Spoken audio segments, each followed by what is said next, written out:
Bismillahirrahmanirrahim. Assalamualaikum warahmatullahi wabarakatuh. Alhamdulillahi wassalatu wassalamu ala rasulillah wa ala alihi wa ashabihi ajma'in, amma ba'd. Kita terakhir kemarin membahas hadis yang berkaitan dengan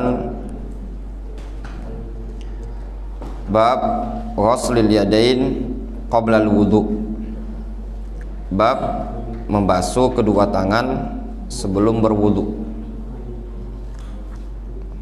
Kita ulangi sedikit supaya nyambung dari pembahasan apa yang kita baca pada pekan lalu. An Humran maula Utsman radhiyallahu anhu annahu ra'a Utsman radhiyallahu anhu da'a bi ina'in fa afraqa ala kaffaihi salasa mirarin fa ghassalahuma, muttafaqun alaih.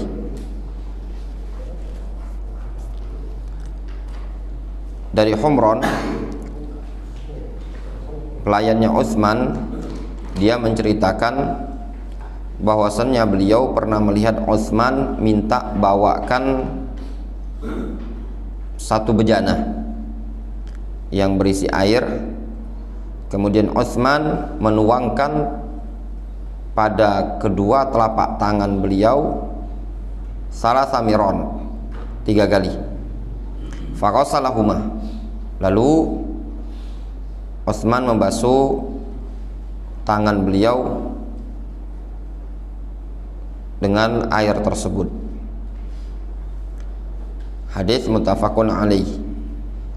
Wa an Abi Hurairah radhiyallahu anhu, juga disebutkan dalam hadis Abu Hurairah, anna Nabiyya sallallahu alaihi wasallam qala, bahwasanya Nabi sallallahu alaihi wasallam beliau mengatakan, idza stayqadha ahadukum min naumihi falyaghsil yadahu qabla yudkhilaha fi wudu'ihi.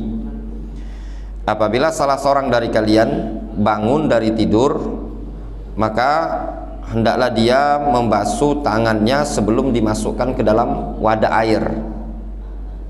Fa inna ahadakum la yadri aina batat yaduh, dikarenakan dia itu tidak tahu di mana tangannya ini bermalam. Jadi dalam hal ini ada 2 hadis atau 2 permasalahan. Permasalahan pertama, membasuh kedua tangan atau kedua telapak tangan ketika hendak berwudu atau ketika berwudu. Yang kedua, membasuh kedua tangan ketika bangun dari tidur malam. Jadi ada 2 masalah. Kita baca keterangan di buku ini, fawaidul bab, faedah yang ada pada bab ini. Hatani sunnatani min sunanil wudu. 2 perkara ini adalah sunnah dari sunnah wudu. Fa ghuslul kaffain fi ibtida'il wudu sunnah. Membasuh kedua telapak tangan pada permulaan wudu hukumnya sunnah. Itu yang sering antum lakukan ketika hendak berwudu, itu kan basuh telapak tangan dulu, itu hukumnya sunnah. Wa kaunul ghusli salasan sunnatun ukhra, dan membasuhnya 3 kali itu sunnah yang berikutnya lagi. Semata-mata membasuh sekali itu hukumnya sunnah. Kalau antum basuh 3 kali itu sunnah yang lain lagi, dalam artian sunnah yang kedua.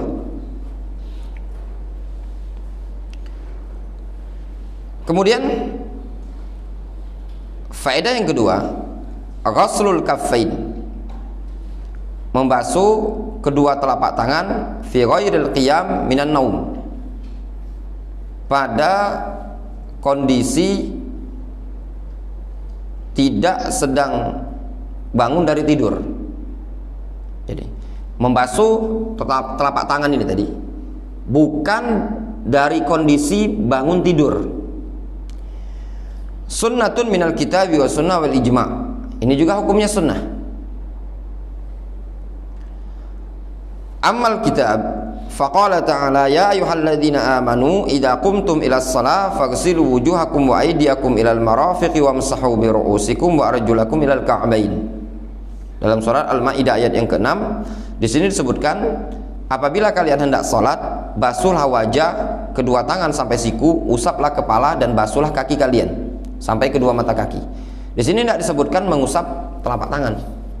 Yang disebutkan cuma langsung ke wajah. Itu sisi pendalilan yang menunjukkan hukumnya sunnah. Kalau seandainya membasuh telapak tangan hukumnya wajib, tentu akan disebutkan dalam surah Al-Maidah ayat yang ke-6.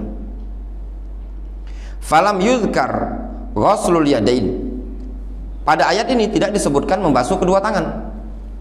Walau kana ghusluhuma fardhon la dzakarahu fi ma dzukira.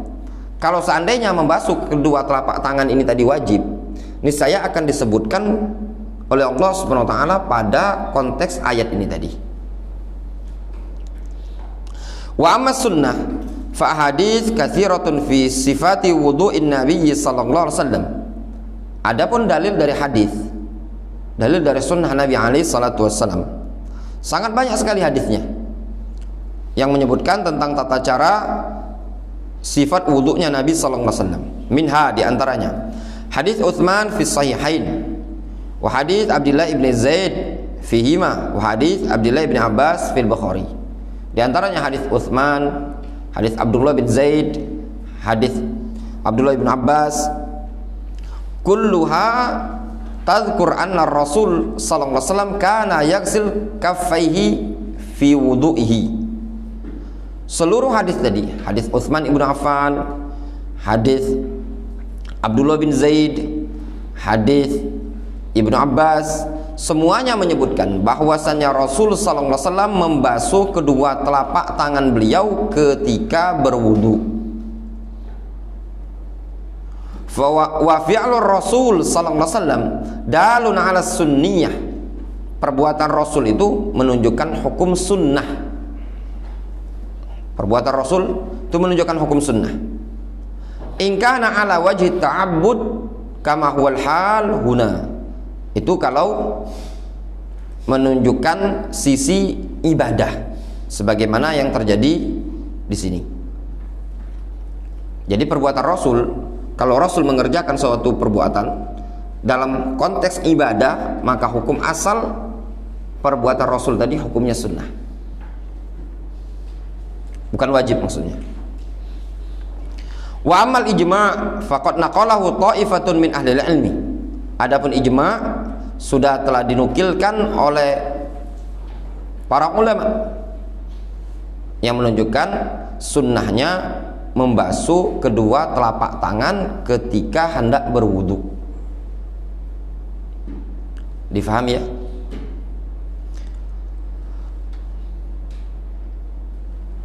Qala, difahami ya yang maksud ijma' ini? Ijma' ini ketika hendak berwudu dalam kondisi kita tidak bangun dari tidur. Difahami? Nanti kalau bangun dari tidur subuh-subuh ini, kan bangun tidur malam, pengen berangkat ke masjid, nah basuh telapak tangan ini apa hukumnya? Itu ada khilaf di kalangan para ulama, disebutkan di buku ini pada poin keempat. Sekarang yang kita bahas dulu hukum membasuh telapak tangan ketika tidak sedang bangun dari tidur malam. Difahami? Qala Ibnul Munzir, ajma'a kullu man nahfazu anhu min ahli ilmi ala anna ghuslal yadain fi ibtida'il wudu sunnatun. Ibnul Munzir mengatakan, seluruh para ulama yang kami hafal, mereka sepakat bahwasannya membasuh kedua telapak tangan ketika memulai wudu sunnah. Ini penukilan ijma' dari Ibnul Munzir. Beliau mengatakan seluruh ulama yang kami hafal ilmu dari mereka Mereka telah sepakat bahwasanya membasuh kedua telapak tangan ketika permulaan berwudu hukumnya sunnah. Yustahabbu isti'maluha, disukai, disunnahkan untuk dilakukan. Wa huwa bil khiyar, dan orang tersebut boleh milih. Insya'a ghasalaha marrah, kalau dia mau boleh dibasuh sekali. Wa insya'a ghasalaha marratain, kalau dia mau juga boleh dia basuh marratain, 2 kali. Wa insya'a salasan, kalau dia mau boleh juga 3 kali. Intinya apa? Hukumnya sunnah, mau sekali, 2 kali, 3 kali. Ayu dzalika sya'a fa'ala, apapun hal tersebut, kalau dia ingin lakukan, silakan. Wa ghasluha salasan ahabbu ilayyah, kata Ibnu Munzir, kalau membasuh telapak tangan tadi 3 kali itu lebih aku sukai. Wa illam yaf'alu dzalika fa adkhala yadahu al-ina qabla ayaghsilaha fala syai'a alaihi, kalaupun seandainya dia tidak melakukannya, tidak membasuh telapak tangan, lalu langsung dimasukkan tangannya tadi ke dalam bejana sebelum dia membasuhnya, fala syai'a alaihi, maka tidak ada dosa bagi dia, tidak ada tanggung jawab bagi dia. Sahyan taraka dzalika am amdan in kanata nadhifatain, baik dia meninggalkan hal tersebut dikarenakan lupa atau dikarenakan amdan, sengaja, tidak masalah, dikarenakan apabila hal tersebut kedua telapak tangannya dalam keadaan bersih. Intinya Ibnu Munzir mengatakan, kalaupun tidak dibasuh, kata beliau, tidak masalah, dengan ketentuan tangan tadi memang bersih. Wa qala Ibnu Qudamah rahimahullahu ta'ala, wa laisa dzalika, yakni ghusl al-kaffain fil wudu biwajibin 'inda ghairil qiyam minan naum bi ghairi khilafin na'lamuhu. Kata Imam Ibnu Qudamah, yang demikian itu, yaitu membasuh kedua telapak tangan ketika berwudu, bukanlah wajib pada kondisi selain dari bangun tidur, dengan tanpa ada khilaf di kalangan para ulama. Ibnu Qudamah mengatakan tanpa ada khilaf di kalangan para ulama, membasuh kedua telapak tangan ketika berwudu bukanlah wajib. Jelas? Kemudian faedah yang ketiga, at-taslitsu fi ghuslil yadain sunnah, membasuh 3 kali pada saat membasuh kedua telapak tangan hukumnya sunnah. Tadi ada faedah dari Ibnu Munzir, kalau dibasuh sekali tidak masalah, 2 kali juga tidak masalah, 3 kali beliau mengatakan ahabbu ilayyah, lebih aku sukai. Kenapa? Dikarenakan membasuh 3 kali hukumnya sunnah. Qala Ibnu Rushdin fi Bidayatil Mujtahid, berkata Ibnu Rushd dalam kitab Bidayatul Mujtahid. Ya ikhwah, kitab Bidayatul Mujtahid secara global ini kitab bagus. Kitab di sini menyebutkan khilaf para ulama. La yastaghni anhu talibu ilmin. Tidak ada talibul ilmi yang tidak butuh terhadap kitab ini tadi. Namun kitab ini tidak cocok untuk pemula. Tidak cocok untuk pemula, bukan makanan para pemula. Kenapa? Dikarenakan kitab ini berisikan khilaf para ulama. Disebutkan misalkan hukum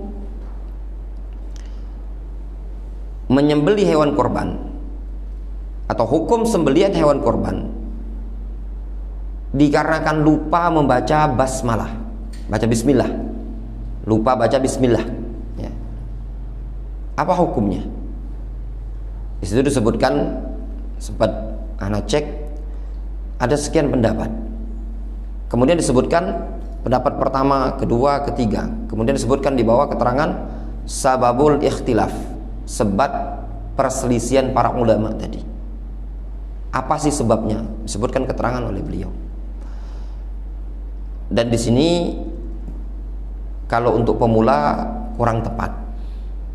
Kalau untuk dikaji dibuka kajian, misalkan di musola seperti ini juga kurang tepat. Tapi untuk yang mungkin santri, untuk mahasiswa, untuk orang-orang yang memang berkecimpung dengan ilmu yang harian, maka tidak masalah. Kitab yang sangat bagus. Jadi kalau seandainya ada kawan-kawan mau beli, karena ada terjemahannya, mau beli terjemahannya, anak nasihatkan mungkin cari yang lain lagi, yang lebih mudah, mungkin Fikih Muyassar dan yang lainnya. Sebab kalau buku ini tadi bukan untuk konsumsi para pemula. Ingat, anak katakan para pemula. Buku ini memang bagus, tapi bukan untuk para pemula. Di sini disebutkan, kata Ibnu Rushd, ittafaqal ulama ala anna al-wajiba min taharatil a'dha al-maghsula huwa marrah idza asbagha wa anna al-itsnain wa thalath mandubun ilaihima. Kata Ibnu Rushd, sepakat para ulama bahwasannya yang wajib tatkala membasuh anggota wudu yang dibasuh tadi adalah sekali saja apabila basuhannya telah sempurna. Para ulama sepakat membasuh anggota wudu, entah telapak tangan, wajah, kaki, para ulama sepakat sekali kalau memang sudah merata basuhan tadi.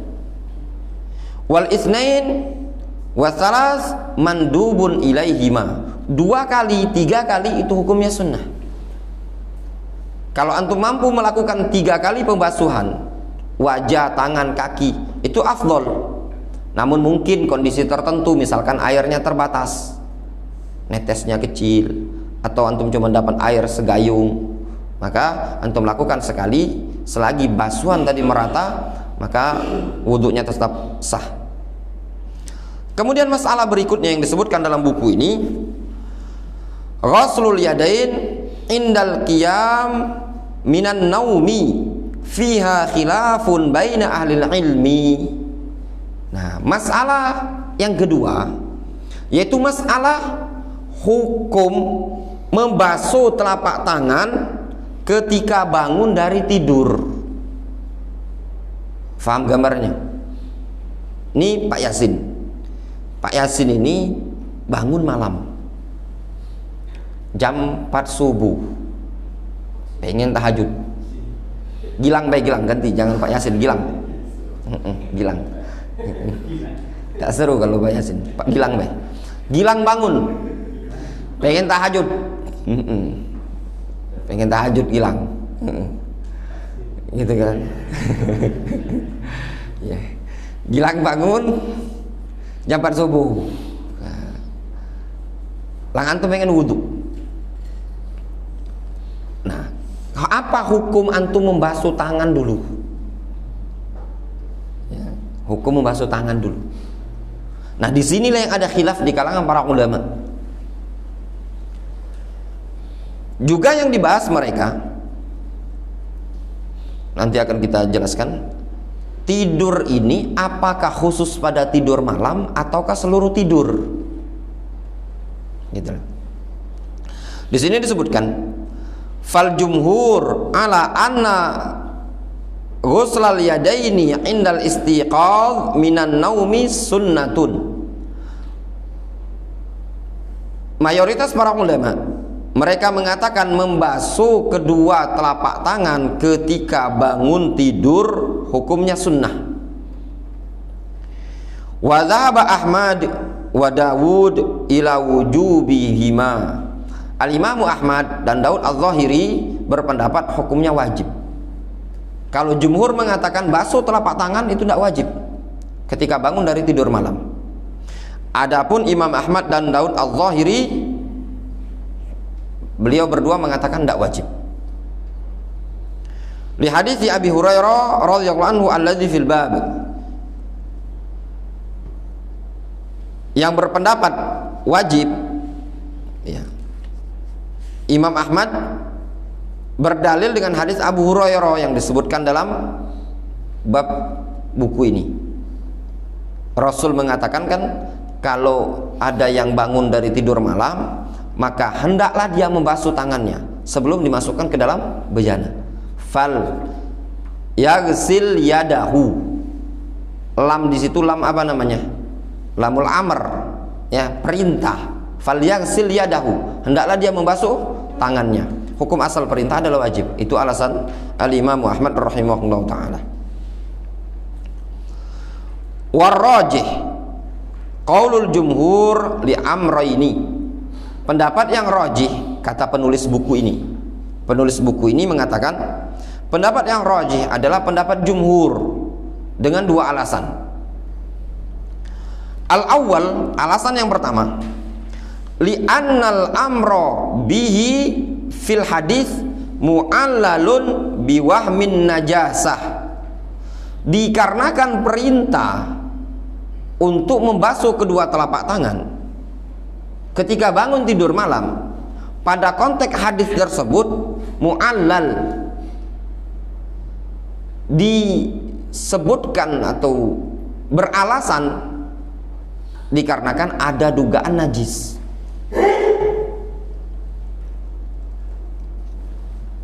Pada konteks hadis itu terakhir Rasul menyebutkan fa inna ahadakum la yadri aina batat yaduh.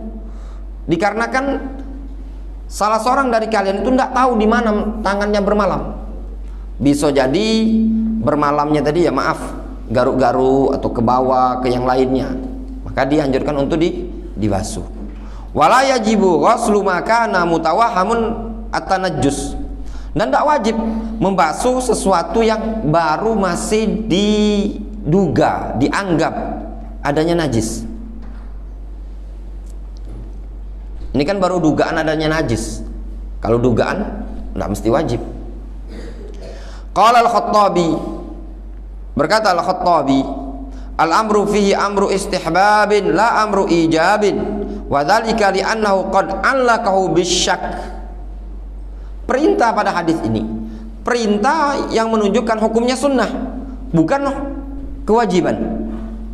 Yang demikian itu alasannya dikarenakan Rasul mengikat perintah tersebut dengan syak, dengan keraguan. Ada bentuk keraguan. Wal amru al mudamman bisyak la yakunu wajiban. Perintah yang mengandung keraguan itu tidak bermakna wajib. Sekarang misalkan Firhan ini makan pempek di warung. Makan pempek, Firhan ini ragu, apa 9 apa 10. Itu tadi kan. Kalau tusuk sate masih mending, pacak dihitung tusuknya. Pempek ini tadi ditanya ke yang warung, berapa naruh di sini, dia juga lupa. Itu tadi ragu, cacat 9 pak, cacat 10. Anak ngomong, sudah leveran bayar 10. Nah, ketika anak memerintahkan 10, ini tidak menunjukkan wajib. Kenapa? Kan Fir'aun bayar ragu, belum tentu 10. Kan karena ragu, maka perintah yang anak anjurkan tadi itu perintah menunjukkan apa? Anjuran untuk kehati-hatian. Nah, dikarenakan tangan ini ada kekhawatiran tadi garuk-garuk, masuk ke bawah, segala macamnya, maka dianjurkan untuk dibasuh. Itu katanya Al-Imam Al-Khattabi. Wal aslu wa aslul ma at-taharah wa kadzalika badanul insan. Hukum asal air itu adalah suci, demikian juga badan seseorang. Wa idza thabatatit taharah yaqinan lam tazul bi amrin mashkukin fihi. Kalau sudah sabit, sudah tetap kesucian dengan dasar keyakinan, maka tidak bisa kesucian tadi dihilangkan dengan perkara yang diragukan. Ya. Sesuatu yang suci tidak bisa dihilangkan dengan sebab keraguan. Contoh Pak Yasin. Pak Yasin ini pakai baju bersih, suci. Nah, tiba-tiba Pak Yasin lewat ini di jalan. Nah, dari bangunan gedung ini ada netes air. Timbul ragu, banyu ini jangan-jangan banyu kencing kan, kencing mungkin dari peralon kan, atau bisa juga banyu sisa hujan, rembesan dari dak. Ini kan meragukan. Tatkala meragukan seperti ini, hukum asal tetap air tadi dikatakan suci sampai yakin betul-betul ini rembesan dari kamar mandi yang punya ruko ataukah hujan. Nah, seperti ini masih meragukan, maka hukum asal tetap dikatakan suci sampai yakin. Pas dicek, oh ternyata benar, dari pipa peralon bocor, berarti airnya najis. Asani,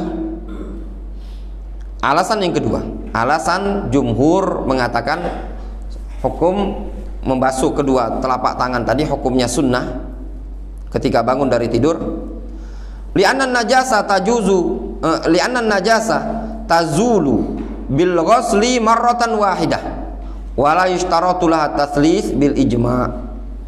Dikarenakan najis itu bisa hilang dengan dibasuh sekali saja, tidak dipersyaratkan untuk dibasuh 3 kali dengan kesepakatan para ulama. Fa dzikrut tatslits huna yadullu 'alal istihbab la al-wujub. Penyebutan 3 kali di sini menunjukkan sunnah, bukan menunjukkan wajib.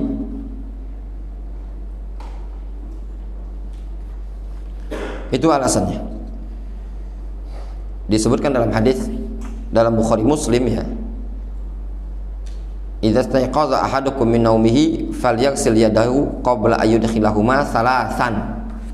Dalam riwayat muttafaqun alaih. Kalau dalam riwayat sini yang di buku ini itu disebutkan apa? Cuma qabla an yudkhilaha fi wudu'ihi. Ini riwayat lafaz Bukhari. Namun lafaz Bukhari Muslim falyaghsil yadahuma falyaghsil yadahu qabla an yudkhilahuma salasan. Ada lafaz salasan. Kemudian kata penulis buku ini, faedah yang berikutnya yang kelima, idza adkhala yadahu fil ina duna ghusliha lam yanjus al-ma'u. Apabila seseorang langsung memasukkan tangannya ke dalam bejana tanpa membasuhnya, itu pun air tidak berubah menjadi najis. Faham gambarnya Pak Yasin? Bangun tidur, Pak Yasin langsung masukkan tangan ini tadi ke dalam ember. Secara hukum tidak dikatakan air ini berubah menjadi najis. Namun al-muhim ya ikhwan, penulis buku ini lebih condong ke pendapat yang menyatakan kalau bangun tidur malam sebelum kita membasuh tangan kita untuk berwudu, maka basuh dulu. Beliau lebih condong itu hukumnya sunnah. Kalau ana pribadi lebih condong ke pendapat yang menyatakan hukumnya wajib. Oleh karenanya kalau ana setiap kali bangun tidur malam, ketika hendak berwudu di kamar mandi, ana basuh dulu di luar gayung. Gayung itu ana ciduk air, ana basuh dulu di luar. Sudah basuh 3 kali, sekali kan wajib, 2 kali 3 kali hukumnya sunnah, barulah ana masukkan tangan ke dalam gayung. Ya, di rumah tidak pakai keran, tapi pakai gayung. Difahami? Qala an-Nawawi rahimahullahu taala fi syarhi Muslim. Berkata Imam An-Nawawi dalam syarah Sahih Muslim, "Lau khalafa wa ghamasa lam yafsudil ma wa lam ya'sam al-ghamis." Kalaupun orang tersebut menyelisih sunnah ini dan dia mencelupkan tangannya ke dalam ember atau ke dalam bejana tersebut, air tersebut tidak rusak dan dia tidak berdosa. Ini menunjukkan apa? Ketika Imam Nawawi menyebutkan lam ya'samil ghamis, orang yang mencelupkan tadi tidak berdosa, itu menunjukkan Imam Nawawi menguatkan pendapat yang menyatakan sunnah. Qala al-Allama Ibn al-Utsaimin fi Syarhil Mumti', Asy-Syaikh Ibnu Utsaimin menyatakan dalam kitab Asy-Syarhul Mumti' fi qaulihi, pada sabda Rasul, fa inna ahadakum la yadri aina batat yadu, dikarenakan salah seorang dari kalian tidak tahu di mana dia bermalam tangannya tadi, dalilun ala annal ma la yataghayyar al hukmu fihi. Hadis ini merupakan dalil bahwasanya air tersebut hukumnya tidak berubah. Lianna hadza ta'lil yadullu ala annal mas'alah min babil ihtiyat. Dikarenakan ta'lil, alasan Rasul kenapa memerintahkan untuk membasuh dulu sebelum mencelupkannya ke dalam bejana, dikarenakan dalam rangka untuk babul ihtiyat, untuk kehati-hatian, dikarenakan jangan-jangan di tangan ada kotoran. Walaisat min babil yaqin alladhi yurfa'u bihil yaqin, dan bukan pada bab permasalahan yakin yang keyakinan tadi bisa terangkat dengan keyakinan juga.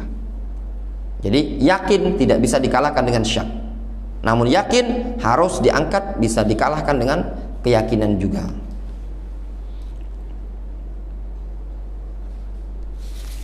Wa indana al-an yakinun, kita sekarang ada keyakinan.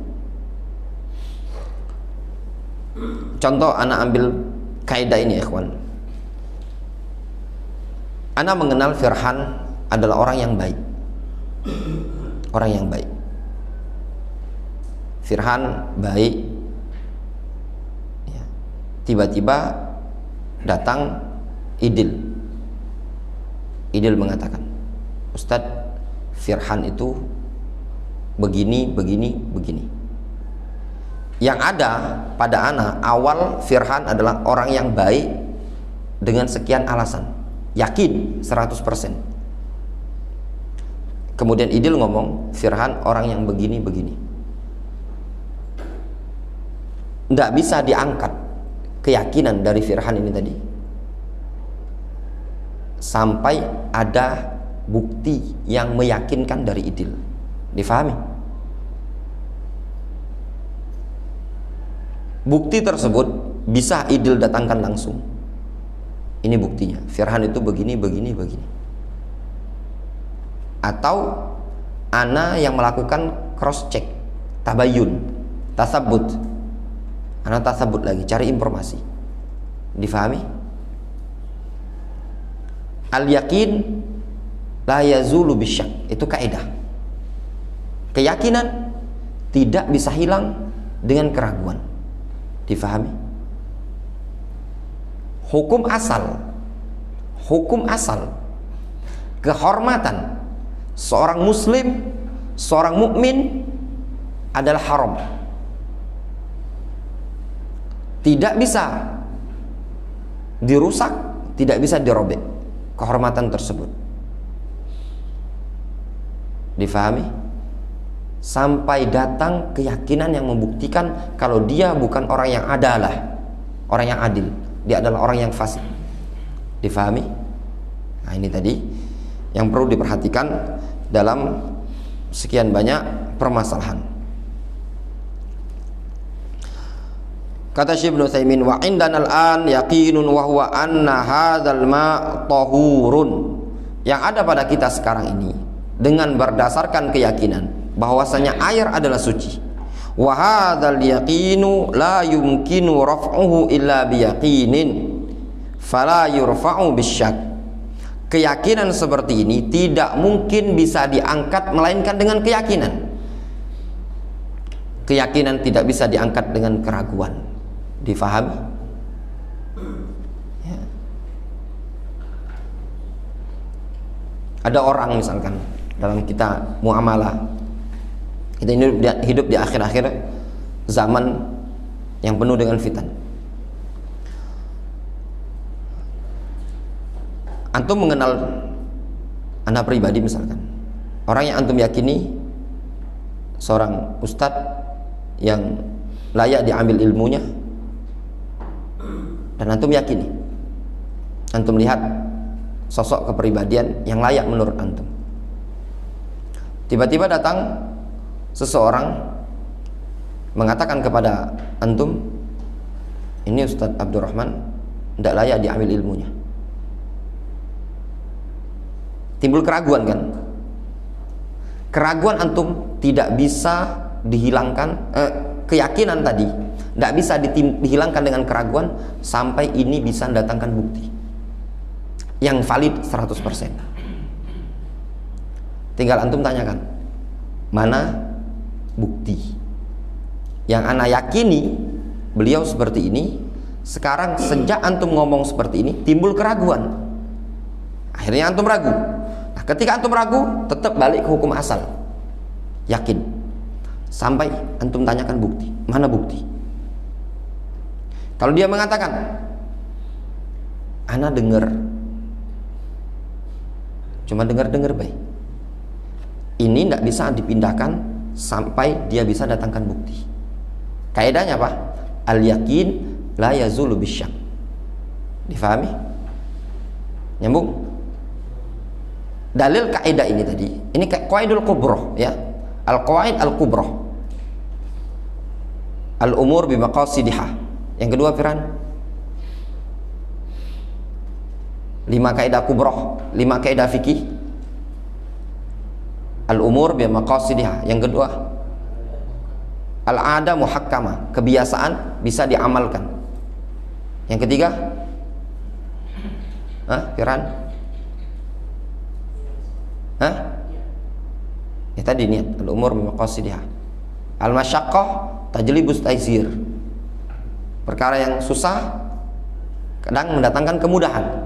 Tidak ada air bisa pindah ke tayamum. Yang keempat al-yakin la yazulu bisyak. Yang kelima Dr. Fikih, la darara wa la dirar, yaitu ad-darar yuzal, kemadaratan harus dihilangkan. Ini kaidah penting dalam Islam yang dikenal dengan al-qawaid al-khams al-kubra. Dari 5 kaidah inilah muncul sekian banyak kaidah-kaidah. Itulah yang disebut dengan qawaid al-fiqhiyah. Kemudian yang keenam, fain yang keenam, annan nahya an idkhalil kaffain fil ina, bahwasannya larangan dari memasukkan kedua telapak tangan ke dalam bejana idza kanal ma fil aniyah al mu'tadah, itu kalau airnya dalam bejana yang normal. Amma idza kanal ina kabiron la yastati as-sab minhu, adapun kalau bejananya besar, gentong, tidak mampu ditumpahkan. Jadi yang dilarang ini tadi kalau ina yang mu'tada, yang masih pacak ditumpahkan, ember, baskom. Tapi kalau gentong besar, cak mana nak numpahkan? Tahu untuk gentong besar, derum itu, derum biru. Terus cak mana untuk nak ngamalkan hadis ini? Tadi kan Rasul nyebut, kalau bangun dari tidur malam, janganlah dicelupkan tangan ke dalam bejana. Kata penulis buku ini, yang maksud bejana tersebut bejana yang kecil, yang normal, masih pacak digeser, ditumpahkan. Kalau gentong besar, yang biru itu, cak mana untuk nak gesernya? Tidak baca kan, susah kan? Nah itu tadi. Kalau uyun, wal anhar, wal bihar, seperti mata air, sungai, lautan, ya, saking besarnya tadi. Fa inna sunnah tatahaqqaq bi ghusl kafain thalathan walau ghamasa kaffaihi fiha walau ghamas, walaupun dia mencelupkan telapak tangannya ke dalam bejana tersebut. Intinya kata penulis ini, maka tetap disunnahkan untuk membasuh kedua telapak tangan 3 kali walaupun dengan cara mencelupkan kedua telapak tangan tersebut. Tidak masalah dicelupkan. Gayung tidak katik, bak mandi besar, dan tidak mungkin bak mandi ini digeser, beton, ya dicelupkan tadi, itu tidak masalah karena memang sesuatu yang besar. Qala al-Qistalani fi Irsyadus Sari, berkata al-Qistalani dalam Irsyadus Sari. Irsyadus Sari ini bukan muqaddimah Fathul Bari ya, tapi Irsyadus Sari syarah Sahih Bukhari karya al-Qistalani, matbu' sudah dicetak. Kata Al-Qistolani, yan bagi lis-sami' li aqwalihi alaihi salatu wassalam ayatalaqqaha bil qabul wa daf'il al-khawatir ar-raddalaha. Sepantasnya, selayaknya bagi orang-orang yang mendengar sabda Rasulullah sallallahu alaihi wasallam agar menerimanya dengan plong dan menolak segala sesuatu yang terbesit yang bisa membantah hadis Rasul tadi. Sikap kita tatkala mendengar sabda Rasul, maka sepantasnya bagi kita untuk menerimanya dengan lapang, dengan plong, serta menolak hal-hal yang terbesit yang bisa menolak hadis tadi. Ini kan Rasul menyebutkan, kalau bangun dari tidur malam, basuhlah tangan sebelum dimasukkan ke dalam ember, ke dalam baskom atau yang semisalnya. Dikarenakan kalian tidak tahu di mana bermalam tangan tersebut. Tidak usah dikomentari, ayah aku tahu tanganku semalam itu. Ini kan kesan untuk nolak hadis Rasul. Faqad balagona syakhsun sami'a hadzal hadis. Kata Al-Qistolani, sungguh telah sampai kepada kami bahwasanya ada seseorang yang mendengar sabda Rasul seperti ini. Faqal, dikomentari sama dia, wa aina tabitu yaduhu minhu fastayqiz minan naum.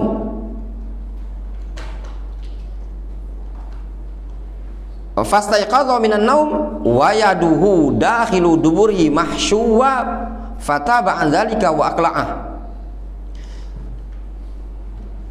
Kata beliau, kata Al-Qistolani, telah sampai berita kepada kami bahwasanya ada seseorang tatkala mendengar hadis ini, dikomentari sama dia, sehingga kata Al-Qistolani, faqal, Qistolani mengatakan, wa aina tabitu yaduhu minhu. Maka di mana tatkala dia atau dia mengomentari, orang tersebut mengomentari sabda Rasul, wa aina tabitu yaduhu minhu. Kalau begitu dari mana? Di mana bermalamnya tangan orang tersebut? Fastayqadha. Tatkala laki-laki tersebut terbangun dari tidur dalam keadaan tangannya tadi masuk ke dalam dubur berlumuran kotoran. Fataba an dzalika wa aqla'ah. Dia pun taubat, kemudian dia mencabut tangan tersebut. Difahami? Ngomentari hadis Rasul. Rasul ngomong, engkau tidak tahu di mana tanganmu bermalam. Tahu-tahu ada yang komentar, aku tahu di mana tangan tadi. Sehingga ketika dia tidur, tatkala bangun dari tidur, dia mendapati tangannya tadi masuk ke dalam dubur. Kemudian dia pun taubat dari tindakan tersebut, kemudian dia mencabut tangannya tadi. Fanas'alullah ta'ala ayyahfadha qulubana minal khawatir ar-radi'ah wallahul muwaffiq. Kita memohon kepada Allah Subhanahu wa taala agar menjaga hati-hati kita dari pikiran-pikiran yang terbesit, yang buruk. Wallahul muwaffiq. Semoga Allah Subhanahu wa taala yang memberikan taufik kepada kita. Difahami ya? Apapun hadis Rasul, apapun sabda Rasul, apa yang dikatakan oleh Rasul, kita imani. Masuk akal ataupun tidak masuk akal kita, mungkin akal kita yang belum sampai ke situ, cukup diimani ya. Dikarenakan mungkin kurangnya ilmu atau akalnya kita kurang bisa menyerap sabda Rasul ini tadi, sehingga belum bisa kita terima secara akal. Namun secara iman, secara hati harus kita meyakini dan kita menerima sabda Rasul alaihi salatu wassalam, dikarenakan apa yang disampaikan oleh beliau adalah wahyu yang diturunkan dari Allah Subhanahu wa taala. Wallahu taala alam shawab. Mungkin kita cukupkan sampai di sini ya. Kesimpulannya ana ulangi lagi. Membasuh telapak tangan ada dua macam, dua kondisi. Kondisi pertama, tidak dari bangun tidur. Ini hukumnya sunnah dengan kesepakatan para ulama. Kondisi kedua, membasuh kedua telapak tangan ketika bangun dari tidur. Di sini ada khilaf, penulis buku ini lebih condong hukumnya juga sunnah kata beliau. Difahami? Nah, setelah dibasuh barulah kita membasuh anggota wudhu yang lain, wajah, tangan, usap kepala dan yang lainnya. Wallahu ta'ala alam. Shop, naktafi bihadzal qadar. Ila huna wa sallallahu ala nabiyyina Muhammadin wa ala alihi washabbihi ajma'in wa akhiru da'wana alhamdulillahi rabbil alamin. Wassalamualaikum warahmatullahi wabarakatuh.